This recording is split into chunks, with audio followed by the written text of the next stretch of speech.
What special edition of Commander's Log? We're looking back at the first two seasons of Lower Decks. Things we loved, things we hated, and damn, Starbase 80 after the jump. This episode of Commander's Log is brought to you by Geek Renaissance. Need that special gift for the nerd in your life? Love supporting small business? Look no further than Geek Renaissance. The artist Sephra makes all items by hand and will boldly go to the final frontier for your unique gift. Head over to geekrenaissance.company.site and use the code FLOBITO, that's FLOBITO, to get 10% off your order. Don't forget to follow, like, and share Geek Renaissance on Facebook, Instagram, and Twitter.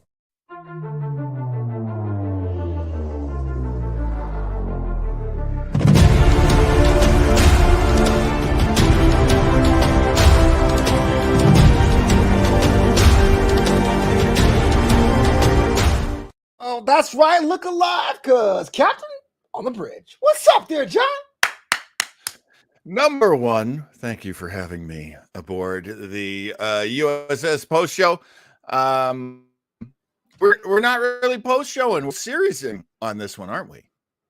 Oh, we're absolutely doing that. Talking about the first two seasons, or so far, all the episodes of Lower Decks, an anime show my captain fought tooth and nail before we actually watched. Before we do that, after this show on our sister network, the Weber Internet Thingy, we're going to do that Picarder, man, season 2 recap. What's on the docket this week there, Captain?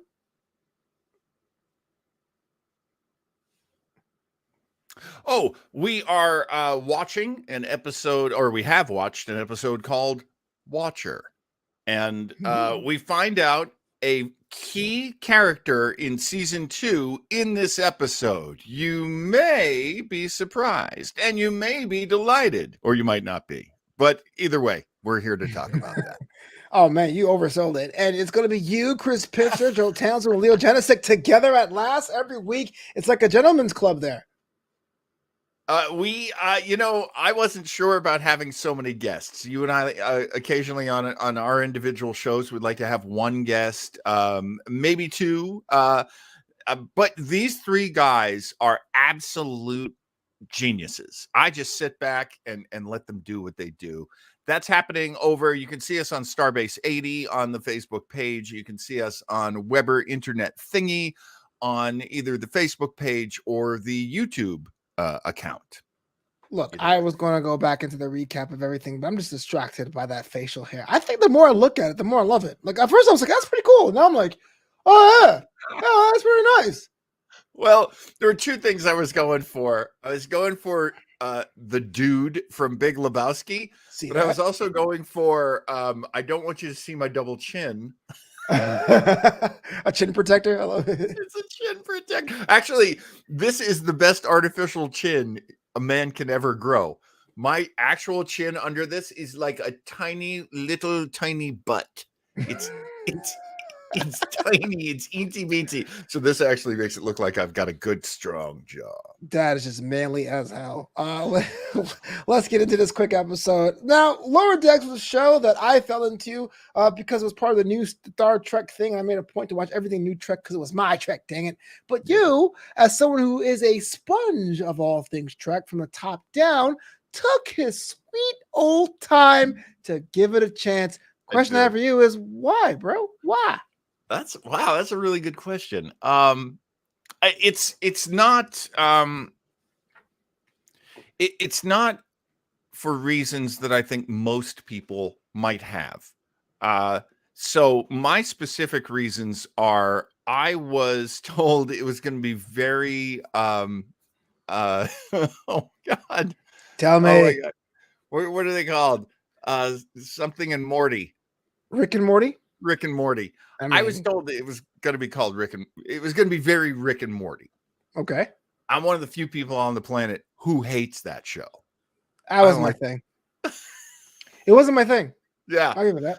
I mean, I know some people love it. Leo Janisic swears by it. There are a bunch of funny people out there who really love Rick and Morty. God bless. I feel like maybe I was a ship passing in the night with Rick and Morty. I just didn't find the charm. I didn't find the humor.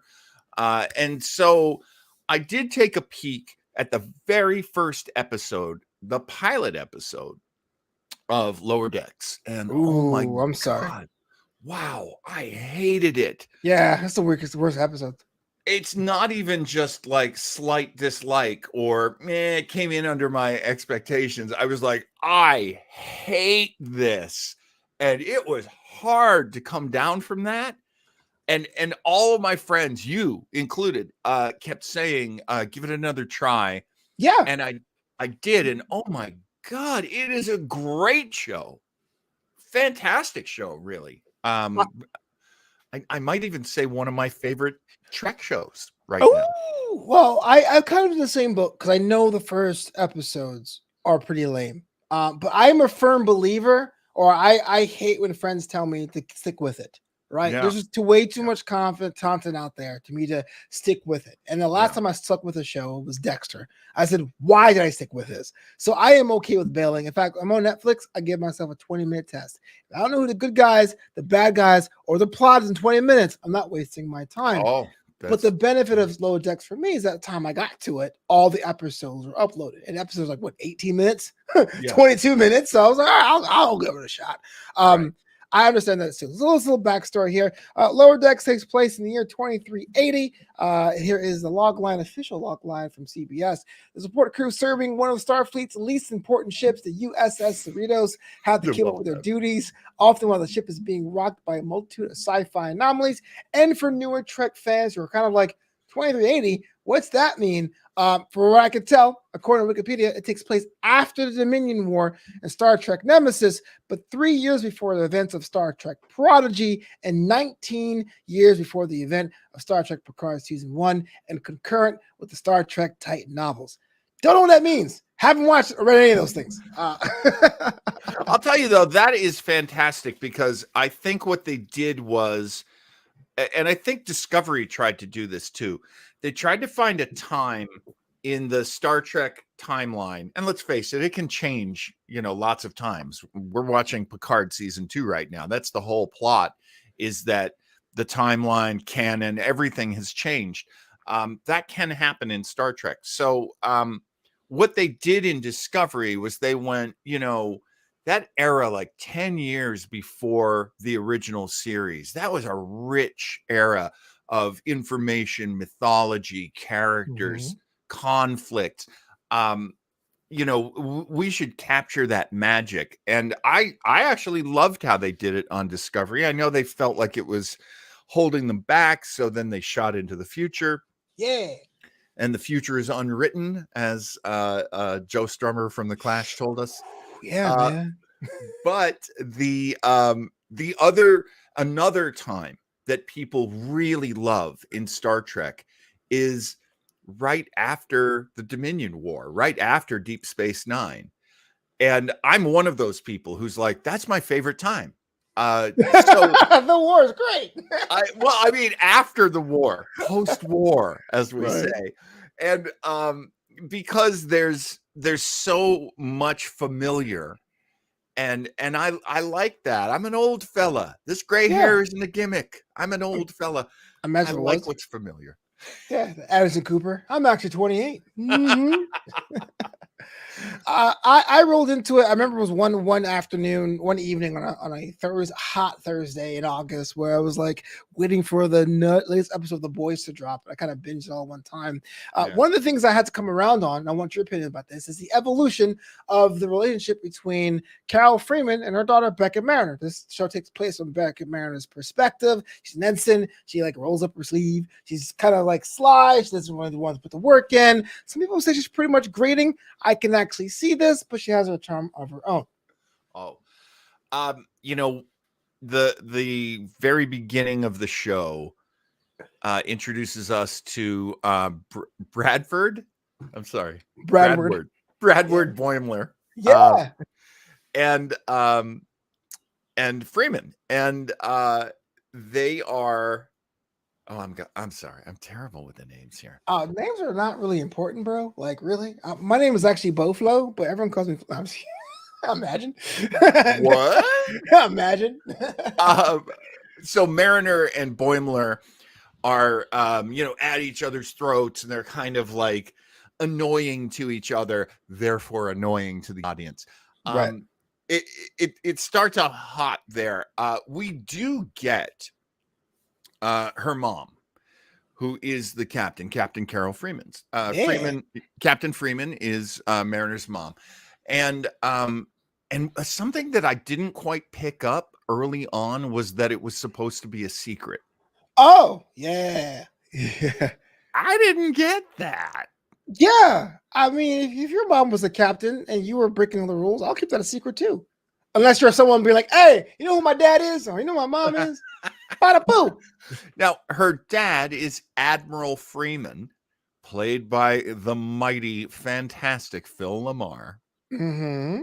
And so most people, I guess, don't think that the Freemans are related to Mariner. That's just how it is. But getting more to your question, more to your point, Tawny Newsome is a very young, energetic comedian. I really enjoy her a lot. There's a podcast that Leo Genesek's always trying to get me to listen to, and I have listened to it. Yeah. Where she and Paul F. Tompkins basically do a podcast. It's fantastic. You should check it out. Oh. The more Tawny Newsome I get, the more I love her. So that's fine. The more Mariner I get, the more I'm okay with her. Fair enough. She's pretty grating. Yeah, she can be. I think a lot of the storylines are so based on her. You're kind of like, oh, I thought it would be Boimler to begin with, and it wasn't. Right. And then it was kind of like, okay, I get it. You're breaking the rules, but you have to say you're breaking the rules when you're breaking the rules. Okay. But Joe Townsend says before I get canceled, a Bulldog alum like me has to wonder, will you ever see the California class U.S. Fresno? I mean, they had one, but it had a big collision with the USS Clovis. It was a whole big deal. Hopefully they have another one, a Type E or something. But I have no idea. If you know the Central Valley of California, this part of the show is hilarious. Yeah, exactly. That joke kills up there. The Modesto. Yes, I'm sorry. The Modesto. Oh, it's shooting almonds at us. I know. Well, one of the cool things about one of our shows we work on Sunday is called Starbase 80. Yeah, and baby. Why is it called Starbase 80, John? Let me know. There was a joke, and I thought for sure it was going to be one of the biggest jokes in the history of Lower Decks. But there was a joke about, if you want to be such a loser, it's the doctor who's a Cadian. And she's like an old Cadian. So she's got she's kind of beat up. She's got like one long tooth. Dr. Tiana. If you're going to do that kind of foolishness, you should go to Starbase 80. She says this in the mess hall, and the hundreds of people around go, and then in the background, and they do this now and again where there's a background voice, and the background voice goes, damn, Starbase 80? Yeah.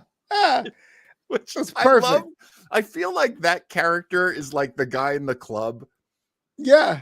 You say a joke and you say the punchline, something like, and a Mugatu is always horny. And there's a guy in the audience going, he said a Mugatu is always horny. Yeah, I'm with that guy. So I'm like, horny. Woo. Yo, wait, how much are drinks here? I always considered that like the greatest moment in a comedy club if I was doing anything and somebody repeated one of my lines. Yes, that is definitely the green flag. If someone's with you the entire time and the punchline kills, they'll say it out loud. Mm-hmm. I love that. So we basically took that concept and I went, oh, I hope everybody will be okay with us using Starbase 80. I haven't heard a word. No, because that was the original name of the show. It was something else. It was, and you had to point out to me because I didn't do the proper research. Yes, okay. Here's a little bit of trivia. Tell them. I was gonna call it Deep Space Dive. Not a good name. I'm so glad that didn't work out. You loved it. It lit you up, sir. I actually made graphics for it. There are graphics kicking around all over. Joe Townsend. And here I thought that Starbase 80 was named for John's birth year. Wise guy. I mean, Mr. you did Wise shave. guy. You did shave. You look so much younger now. Yeah, I said maybe you can call it, Lee Daniels, the Butler presents Deep Space Dive. You think you want to know or do something else? So I'm glad. Let's get some general impressions, man. I mean, you are a fan of the show now. What was some of your favorite episodes, favorite moments in the past few seasons of Lower Decks? I would. That's funny because I was thinking about that. At first, I was thinking my first instinct would be to say start with season 2. However, there is a lot of story that passes over from the end of season 1 to season 2. So I think you have to start in season 1. I might go with. I think I liked Cupid's errant arrow. Okay, and that one, just to review, what was that episode about? That one was where Boimler has a girlfriend. Oh yeah. and Mariner cannot believe it. She cannot believe. Now they're friends, Right. And even at this point, Mariner and Boimler are just friends. There's, I'm So glad. I would be so happy if they went through the whole series just being friends, because They should be. They should be. They're not a couple. They shouldn't be a couple. But there's all sorts of Commander Jack Ransom, who's the Riker guy on the ship.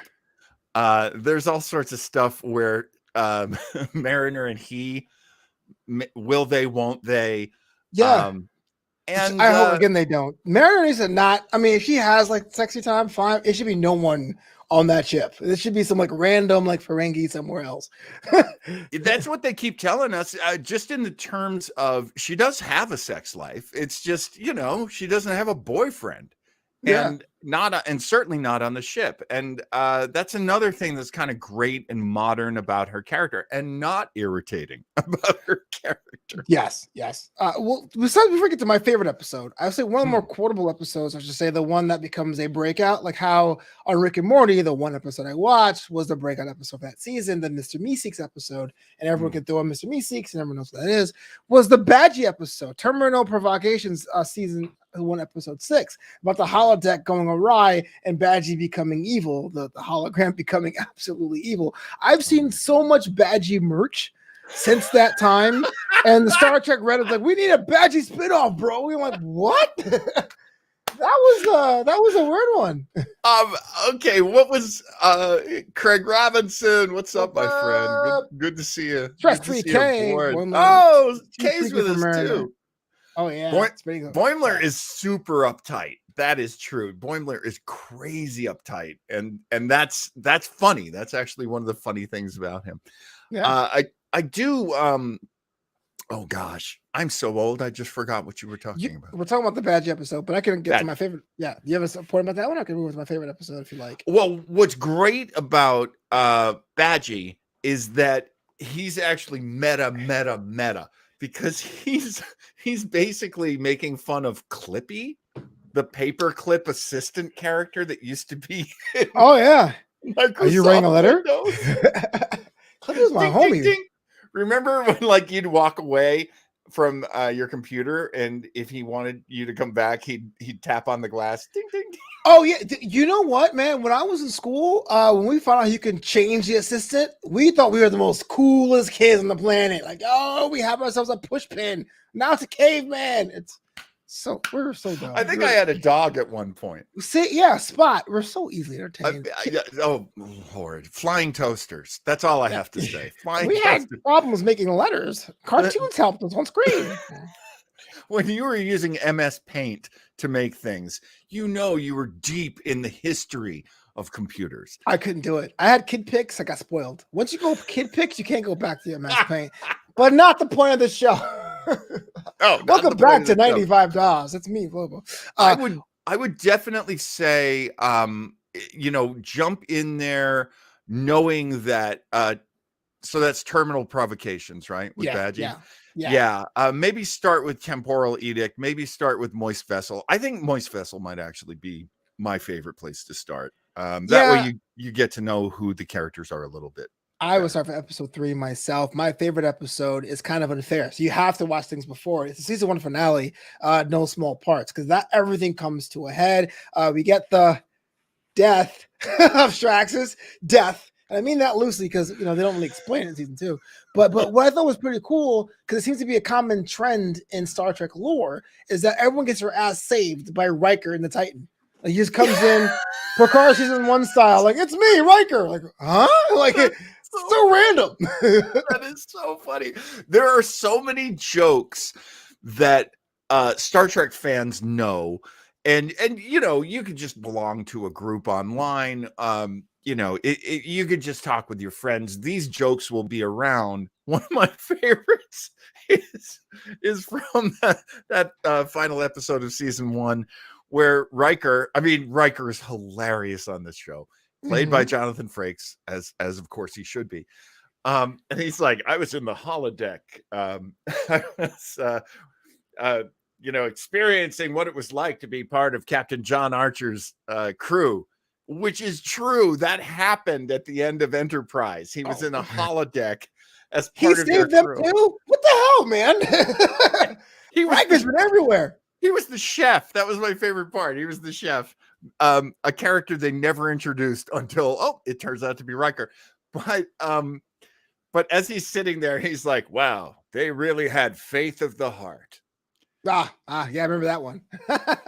which is one of those things that bothers Star Trek fans like me forever, because it's like the only time a bad pop song was ever used as a Star Trek theme song. And there's this constant making references, kind of putting an elbow in your ribs of, remember that thing? That thing? It is ironic because the song for Enterprise does make the show sound like it's a syndicated Saturday afternoon show, but that show wasn't. TNG was, DS9 was, but now I love it because it's like, it's so cheesy. It's a product of its time, right? Yeah. It's like the Macarena or I Am Blue. It's like, faith. Can you whip? Can you nay? Can you have faith of the heart? Yeah, that's the Will Shatner version. Okay, I like to see you whip and nay. You touched upon it, Captain, as we had write this down about it being canon, and I like throwing this fact. I throw it at you a bunch of times in different shows that the show Lower Decks makes things like the Spock helmet canon, or Riker on the Titan canon. Were there any of the references you came across? You're like, oh dang, like, oh, this totally makes sense to me now. Joe Townsend brings up a good point. That was that song, It Took a Long Road. That's from Patch Adams as well. That was actually when I think about space travel, definitely Robin Williams. Mork. But my mind was blown by a bunch of things. I love one of the things that Mariner does is she makes fun of how some people in Starfleet say sensors. Yes, what is up with that? This Starbase 80 show we do, I'm like, am I just slow, or is homeboy with the green blood is like, these sensors are tripping? What? She's right. There are all kinds of stylistic things. I mean, I don't know if you remember, but we were actually watching some of the earliest episodes with the Klingons in TOS. We were doing this on Starbase 80, and at first they can't decide whether they're pronounced Klingons or Klingons. Yeah, very. What's his name? I remember that joke. Never mind. I just watched the Mugato. Marlon Brando, like Krypton. Like Krypton. I was like Krypton Klingons. I remember that joke. Sorry, guys. Sorry. This is live TV. I'm watching the Mugato Lower Decks episode just last night, and no one ever pronounces their name the same way. Mugato, Gomato, and they make a huge joke out of that. It's what I love about this show is two things. One is it is a companion to you as a fan. As you're going, why does everyone wear the same outfit except the chief on DS9 is able to undo his sleeves? And undo a couple of buttons. And that's what Mariner is wearing. Mariner's wearing the same tunic that Chief O'Brien wears on DS9. Oh yeah, my hot wife Kiko. Yeah. And there's all of these sort of callbacks where you go, why is that different? Why is that not consistent? And then they'll actually have reasons why, or they'll just show it on Lower Decks, which I love. That's one thing. The other thing I love about Lower Decks is this is actually a Star Trek show. They have plots. The plots include danger. Mm-hmm. There is loss. Shax is a great character. Comes on really strong at the beginning of season 1, but as you said, he gets killed horribly in at the end of season 1. One of our characters, Rutherford, is racked with guilt over it. And then the question in season 2 is, why does he come back? And And science fiction. Don't worry about it. well, honestly, I was watching it, just like Space Wizard did it. Yeah. I accept it. Like, why even waste time? Why are there, plot holes in Lord of the Rings? A wizard did it. Did you have a favorite character yourself? Do you have one you appreciate a little bit more? That's a great question, because I think it shifts around for me quite a bit. And I like that. I like, oh God, I gotta find her name. Who could it be? I think this is so cliched of me to say. I know what you're going to say. Okay. Tell me who I'm going to say. Are you going to say Tendi? I am going to say Tendi. That is correct. Ah! That is correct. How do you feel about her? Here's the thing, and this is if you guys know the premise of this whole John Weber Flobo verse, new Star Trek fan. So Tendi was the first Orion I've ever met or I've ever seen. Oh, and she is like totally anti every Orion I've met since then. Like, wait a minute, Tendi's so nice and caring. You guys are savages. Oh, I get that episode now when Beckett was trying to make her a savage. What that was. Right. So I enjoy her. I love, as they say, happy to be here gimmicks. Yeah, I mean, she is super excited about everything and stoked about everything, and she's really good friends with Sam Rutherford. Rutherford is more an engineering guy. She is more medical, but they love, like, oh my God, have you seen the new tricorder? Oh, I've been living for this new tricorder. Yeah. And that goes all the way back through Star Trek. There have always been characters who love, like, specs and blueprints. Sensor Wars. And that goes all the way back to Scott. That goes all the way back to Scotty in the original Star Trek, that these are dorks, they're nerds, and they love what they do. And of course, Wesley, Data, and Geordi LaForge on The Next Generation are part of that tradition as well. Trip on Enterprise is part of that generation. I just love that there's so much connectivity from Lower Decks to everything else. And it's not just comedy. There's really always a Star Trek episode in there as well. Well, it's going to wrap this up right here on Commander's Log. Feet to the fire there, Cap'n John. If you got to give this show a rating in any rating system you want, let me know. It's fine. What would you give Star Trek Lower Decks? At the very beginning of the series, I would have given it a 2 out of 5. Once it started to really show us a plot in each episode that was very much a Star Trek plot, it's now 5 out of 5 for me. Whoa! Talk about a success story. This is a show that started going, hey, people really like this kind of cartoon, and then moved to, you actually can do a comedy based in Star Trek. It has to be like this, but you can do it. And I loved that. Before we get out of here, Sister UK has a question. It's actually a good one. What is up with Rutherford's infatuation with Billups? Is he in love with him? Do you have a theory on this?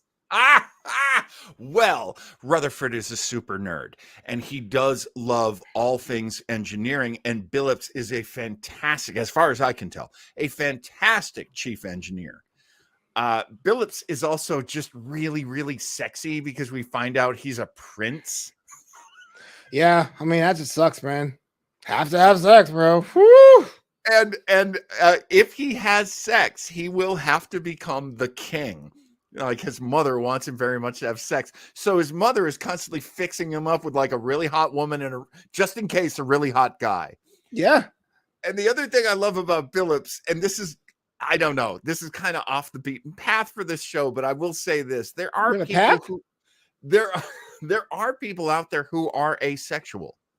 It actually is a thing, and that's Billups' character. He is asexual. He's not motivated to have sex with someone. And he's also played by Paul Scheer, who's a friend of mine from New York. So that's kind of weird too. Wait, the Paul Scheer? Like, Yes. like the Arterial Paul Scheer? Yes. What? I was knocked out. Like so many of my favorite comedians are in this show playing characters.